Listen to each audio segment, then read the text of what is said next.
వరంగల్, ఖమ్మం, నల్గొండ పట్టభద్రుల శాసనమండలి ఉప ఎన్నికల కౌంటింగ్ కొనసాగుతుంది. ఉదయం నుండి సాయంత్రం వరకు బండిల్స్ కట్టలు కట్టే ప్రక్రియ కొనసాగింది. సాయంత్రం ప్రారంభమైన మొదటి రౌండ్ కౌంటింగ్లో కాంగ్రెస్ పార్టీ అభ్యర్థి తీన్మార్ మల్లన్న, టీఆర్ఎస్ అభ్యర్థి రాకేష్ రెడ్డిపై ముందంజలో ఉన్నారు. ఇరువురు మధ్య పోటాపోటీ కొనసాగుతుంది. మూడవ స్థానం కోసం బీజేపీ అభ్యర్థి ప్రేమేందర్ రెడ్డి, స్వతంత్ర అభ్యర్థి అశోక్ కుమార్ పోటీ పడుతున్నారు.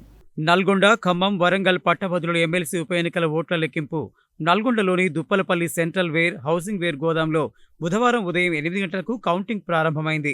4 హాల్స్లలో మొత్తం 96 టేబుల్స్ ఏర్పాటు చేశారు. పోస్టల్ బ్యాలెట్ల ఓట్లని కలిపి లెక్కిస్తారు. ఎమ్మెల్సీ ఎన్నికల బరిలో 52 మంది అభ్యర్థులు ఉండగా మొత్తం 4,63,839 ఓటర్లకు గాను 3,36,013 ఓట్లు పోలయ్యాయి. ఫలితం తేలేంత వరకు 24 గంటల పాటు 2 రోజులు కౌంటింగ్ కొనసాగుతుంది.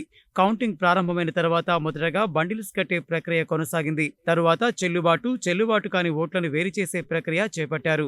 ఈ ప్రక్రియ సాయంత్రం వరకు కొనసాగింది. సాయంత్రం ప్రారంభమైన మొదటి రౌండ్ కౌంటింగ్ లో కాంగ్రెస్ అభ్యర్థి తీన్మార్ మల్లన్న, బీఆర్ఎస్ అభ్యర్థి రాకేష్ రెడ్ల మధ్య పోటాపోటీ నెలకొంది.